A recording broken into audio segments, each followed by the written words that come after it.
Megan's voice cut through my beach house with brutal force, echoing off the walls like a physical blow. For a moment, I stood frozen at the threshold of my own home, the familiar weight of my keys trembling in my hand. The scene before me felt unreal, as though I had stepped into a distorted version of my life, one where I no longer belonged. I had arrived early that Friday morning, expecting solitude and silence, the kind that had welcomed me for more than 2 decades. This house had always been my sanctuary, my refuge from the noise and demands of the world. Instead, I was met with chaos. My property had been completely overtaken. At least 3 unfamiliar cars crowded my driveway, their presence alone an intrusion. Loud music blared from inside the house, vibrating through the walls, while the sharp, unpleasant odor of burnt food lingered in the air. Children ran unchecked across the wooden deck, shrieking with laughter as they kicked a soccer ball directly into the red geranium pots I had nurtured for years. The lawn I personally mowed every weekend was trampled and littered with empty beer cans. The wicker chairs I had purchased with such care the previous year were buried beneath wet towels and dirty clothing. My garden, once a place of peace, looked like the aftermath of a reckless invasion. When Megan finally noticed me, she did not flinch. She did not apologize. Instead, she planted herself firmly in the main doorway, her posture unmistakably territorial, as though she were the rightful owner of the house. She was wearing my favorite apron, the one I had embroidered by hand 10 years earlier, stitching each detail slowly in the evenings after work. The sight of it on her felt like a violation. Her eyes held the same cold expression I knew all too well. It was the look she reserved for family dinners, the one she believed no one noticed when she glanced in my direction. Disdain. Superiority. Contempt. "Megan," I said, forcing calm into my voice despite the tightness in my chest. "I didn't know you were here. This is my house. I've been coming here every holiday weekend for 20 years. She laughed. It was not a light laugh, nor one born of surprise. It was sharp and cruel, designed to diminish. In that moment, I felt reduced, made small in a place I had built with my own hands. "Oh, please," she scoffed. "Robert told me we could use the house for as long as we want. And honestly, we're doing something productive here. You just come to complain and interrupt our family plans." More people appeared behind her, drawn by the confrontation. Her sister Veronica stood there with her 2 teenage children. Her mother followed, her expression openly hostile, as though I were the intruder. Behind them were others I did not recognize, an older man in a Hawaiian shirt, a young woman holding a baby, and another man smoking casually on my balcony. They all stared at me with irritation and surprise, as if my presence were an inconvenience rather than a right.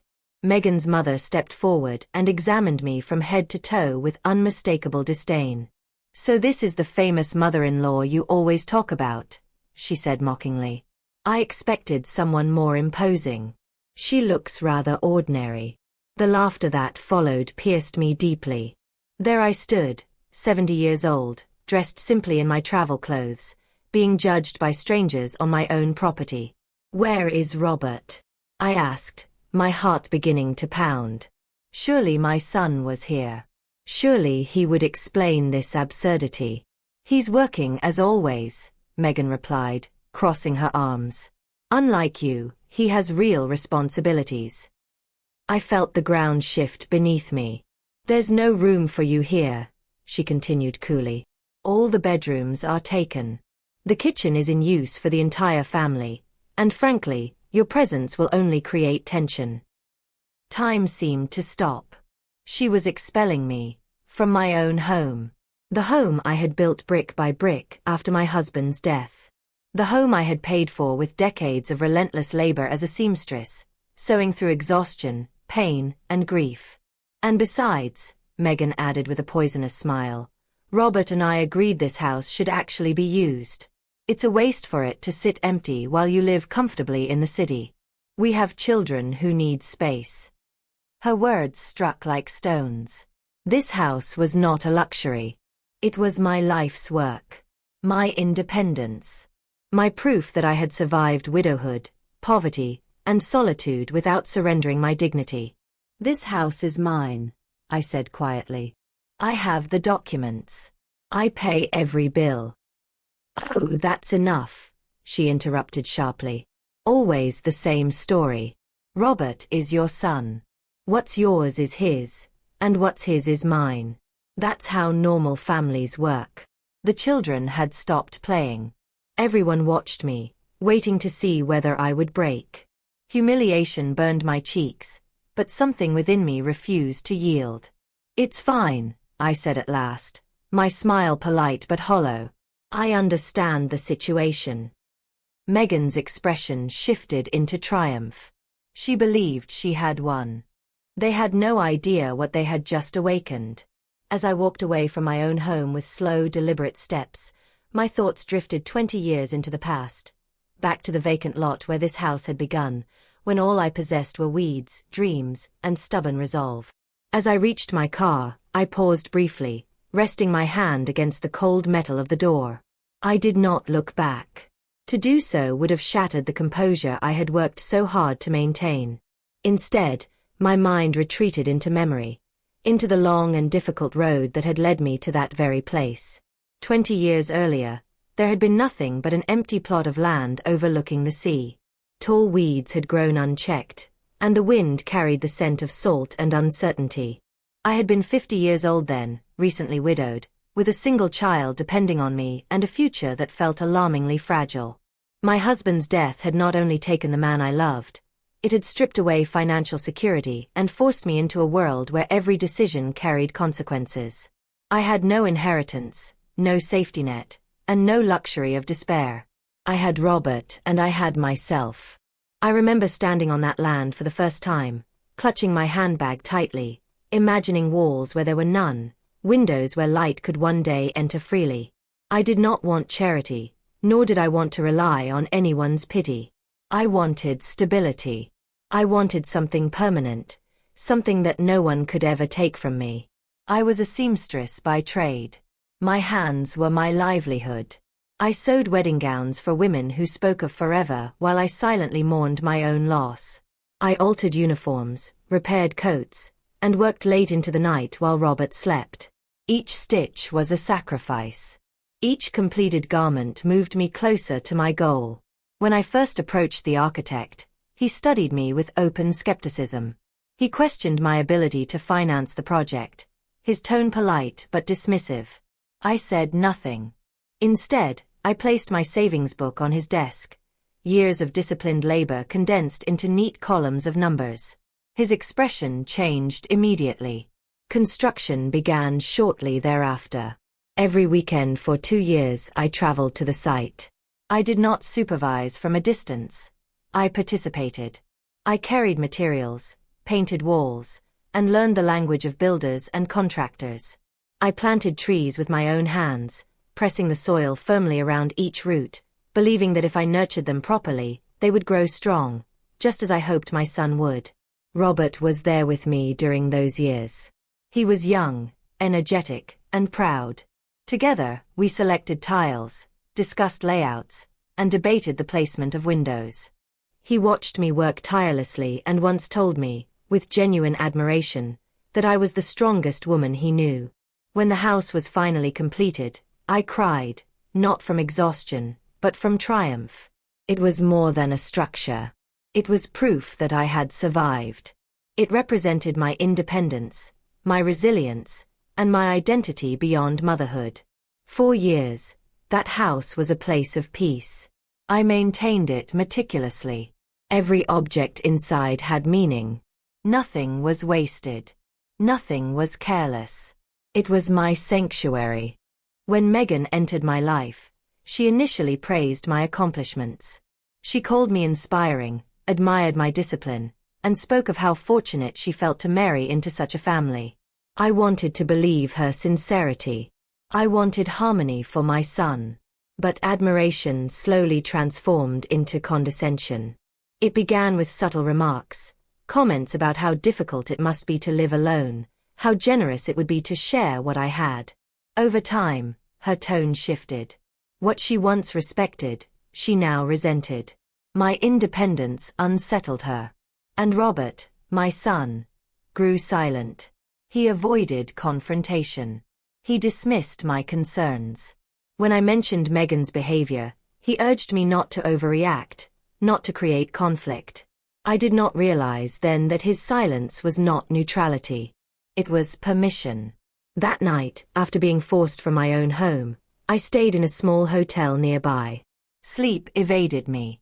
I replayed the day repeatedly, searching for signs I had missed, moments when I might have stopped what was unfolding. By dawn, my sorrow hardened into resolve. I decided to return, not in anger but in reason. I believed that once emotions cooled, logic would prevail. After all, the house was legally mine. Surely no one would deny such a simple truth. I was wrong. When I arrived, the front door was locked. I rang the bell, like a stranger. After several moments, Megan opened the door slightly, her expression irritated. She informed me without hesitation that my belongings had been organized and placed in the garage for convenience. Inside, the house smelled unfamiliar, overcrowded, violated, no longer mine.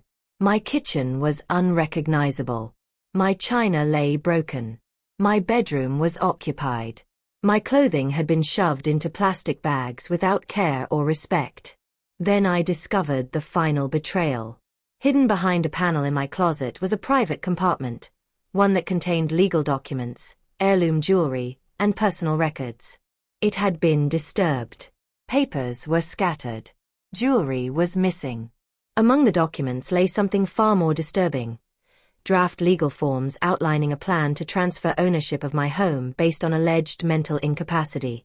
In that moment, I understood everything. This was not misunderstanding. This was theft. I did not confront them. Not then. I gathered the scattered papers carefully, returning them to their place with deliberate precision. I took photographs of the disturbed compartment, the missing jewelry, and the fraudulent documents. I noted dates, names, and signatures.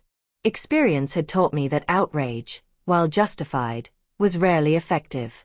Evidence, however, was undeniable. I left the house without a word.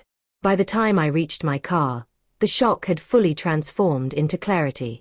The events of the past 48 hours were no longer emotional wounds. They were facts. And facts, when properly assembled, carried weight. That same day, I contacted my bank. The manager, a man who had known me for many years, reviewed my accounts and confirmed what I already knew. My finances were stable, my cognitive capacity unquestionable, and my records impeccably maintained. He expressed concern and advised immediate legal counsel. Within 48 hours, I retained an attorney with extensive experience in property law and elder fraud. He listened without interruption as I laid out the facts, ownership documents, photographs, witness names, and the suspicious legal drafts. His assessment was swift and unambiguous. This was criminal. Formal notices were prepared immediately. Unauthorized occupancy, theft, attempted fraud, trespass. Each violation documented with care and precision. My attorney warned me that family involvement often complicated such cases emotionally, but legally, the situation was clear. The property was mine, and no permission had been granted. The response was decisive. Eviction orders were issued. Law enforcement was scheduled to supervise removal. Investigations were opened regarding the forged documents and missing assets. When the authorities arrived, Megan's composure collapsed. She protested loudly, accused me of cruelty, and claimed I was confused. Her family attempted to intervene, but the paperwork spoke louder than any accusation. Officers escorted them out one by one, while movers removed their belongings from my home. Robert arrived midway through the proceedings. He looked at me with disbelief, then anger, then something resembling regret. He accused me of overreacting, of humiliating his wife, of destroying the family. I listened silently. When he finished, I handed him copies of the documents, the fraudulent forms, the missing inventory, the eviction notice bearing my signature. He said nothing after that. The investigation concluded quickly. Megan's actions were exposed for what they were, calculated, premeditated, and unlawful. Public records reflected the truth. Her reputation suffered accordingly. The confidence she once wielded disintegrated under scrutiny. In reclaiming my home, I lost my son. That loss was profound, but clarity accompanied it.